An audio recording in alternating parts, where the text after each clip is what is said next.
And what that creates is something called a displacement effect. So if you look at industrial revolution, it created a lot of blue collar jobs. And blue collar jobs, typically the workers, right, who work in industries and things like that. Now, what happened in the Western world, especially in the Western world, what happened that uh, many of these blue collar jobs were sent to third world countries. Not much came to India, but China, Vietnam, and Korea, and Malaysia, and so on and so forth. A lot of these blue collar jobs went there, and people evolved to do white collar jobs in those countries. Now the next thing which is happening, and which you all see, is like even white collar jobs are going to other places, right? The BPOs, the KPOs, the IT jobs and things like that are coming to like countries like India and Ukraine and Philippines and things like that, right? That so basically the whole thing has to move to uh, gold collar jobs, so to say, right? The Western world has to move to the white collar is gone, the blue collar is gone, white collar is gone. Then they have to evolve to gold collar jobs, right? Gold collar is mainly, you are the scientists, and you are the inventors and things like that. And if you look at a country like US, that is what happens, right? Facebook still comes from there, and Google still comes from there and things like that, because that that innovation and the R&D investment into R&D, and the newer drugs comes from there and things like that, right? So while in India we do a lot of export a lot of drugs, we are not innovating those drugs. So that goes into that gold collar piece. Now look at, so why I'm talking about all these things, right? The reason is that today, if you look at India as a country, like if you look at China as a country, they are more blue collar. Like if you look at India as a country, there's some blue collar, more white collar, right? In our context, it's more white collar. But these white collar jobs are moving into gold collar. Reason: AI, ML, right? So today we do coding. This whole thing, the whole paradigm is going to change. What will happen is that the coding will be done by machines, right? An AI engine will do the coding. A coder will not do the coding. Now, so what that means, that it becomes a gold collar job. Now, unless we as a country, we as people evolve from white collar to gold collar, definitely there will be an impact on employability of people. So as I said, employability is a challenge. That employability challenge is going to become wider, because you are expected to turn to a gold collar. Okay, slightly involved piece, but I thought I will explain this, because this is the shift which is happening in the world, which is driven by different things that technology is pushing, basically things like AI, ML, and 3D, and so on and so forth. Even 3D printing, right? So you have this. Even blue collar jobs will become gold collar job, right? So for example, if you look at, let's look at a shoe. Today the shoe is designed in the Western world, right? All the shoes, Adidas and Nike and things like that, it's all designed in the Western world, but manufactured in the Eastern world, in third world, right? Now the moment, and there is a whole assembly line, and then there's whole supply chain involved and things like that, right? So the moment it becomes gold collar, where it becomes driven by 3D printing, even the white blue collar jobs will go, because a 3D printing machine will have to be run by either a white collar guy or a gold collar guy.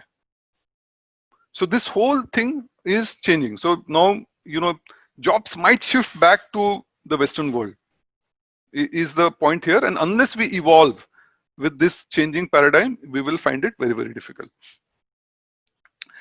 But does that mean that everything is lost, right? So while there is something called a displacement effect, there is also something called a productivity effect, right? So for example, I mean, just to give you an example, right? Just to make everyone feel a little better about this whole thing.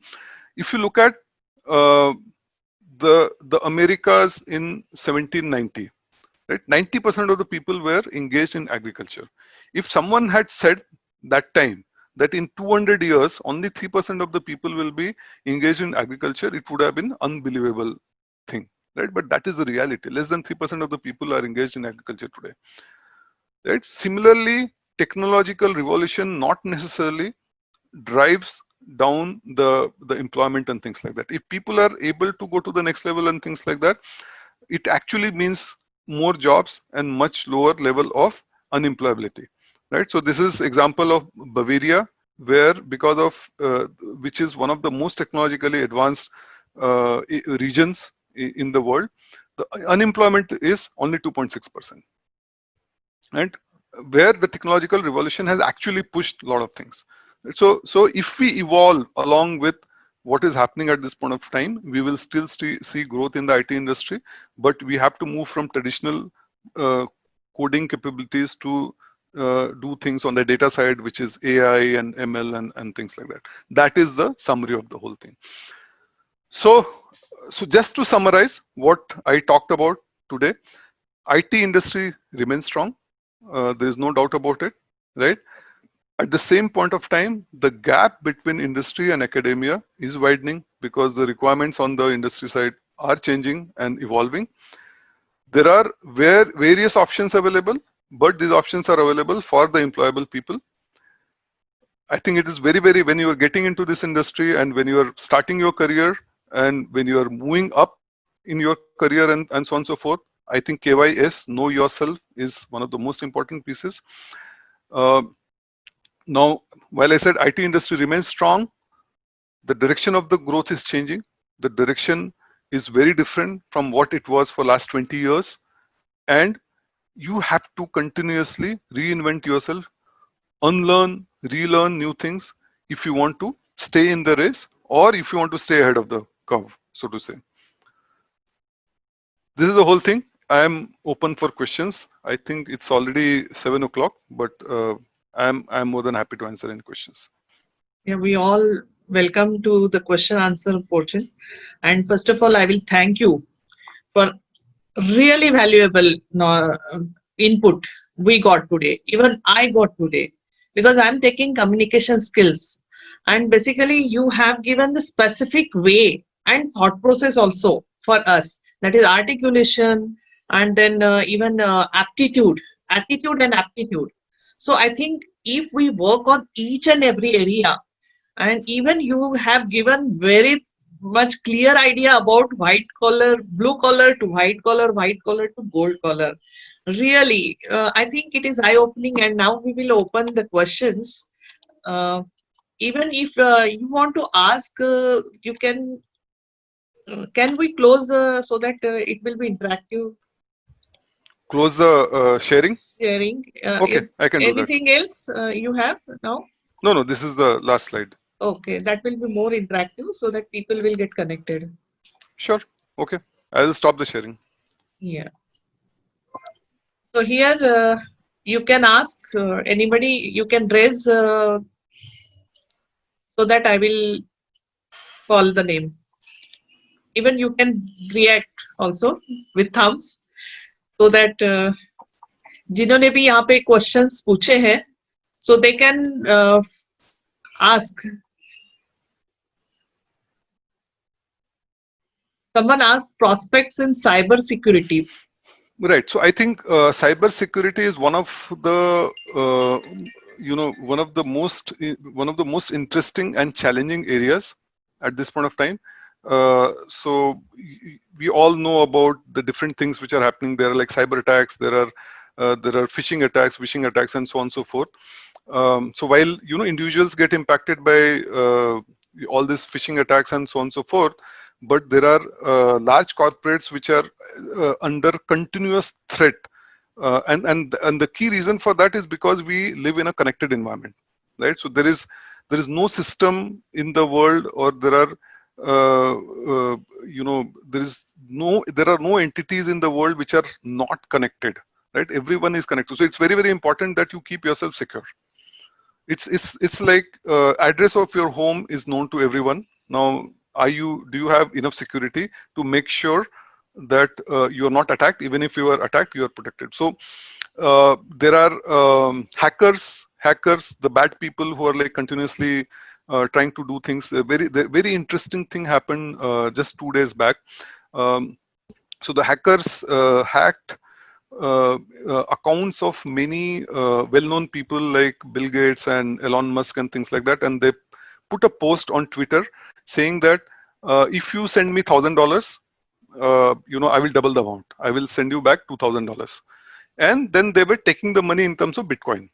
So the problem with Bitcoin is that you don't really know where that money is going and things like that. You can see that the money is going somewhere, but it's very, very difficult to figure out where it is going, right? So a lot of people actually, since the message came from very renowned people, a lot of people put the money, and within 5-6 hours, around $100,000 were paid by people. Obviously, nobody got the double the money back. So $100,000 is 75-80 lakh rupees. So in 5-6 hours, these hackers made 75-80 lakh rupees. So there were like two scams there, right? So two issues there. One was like they hacked into Twitter. So Twitter was not secure enough.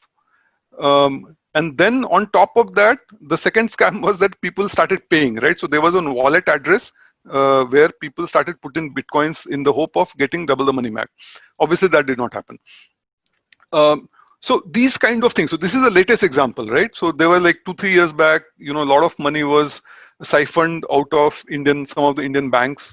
You know that the whole Iran's whole this nuclear program was hacked by Americans by putting some bugs and things like that in their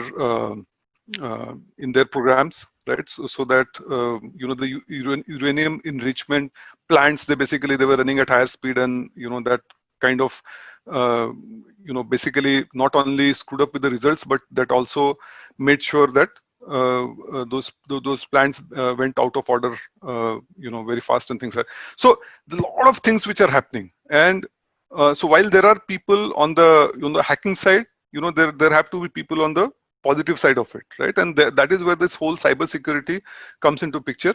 It's very, very interesting field. Unfortunately, we don't have too many companies in India which are doing very well in this space. So Quick Heal is one of the companies which is doing well in the antivirus space. But that is only part of the cybersecurity. Typically cybersecurity involves much more. But yes, this is one definitely very, very interesting areas to be in. I mean, like, if I had that option when I started my career, I would have gone for cybersecurity, definitely. Okay. I think you also take such workshops on cybersecurity, especially that I have heard. Yes, I have done a couple of such And workshops. for sure, that is required nowadays because of all our on internet, that online platform. So many people are in worries, also in fear, also how to use and why to use, and many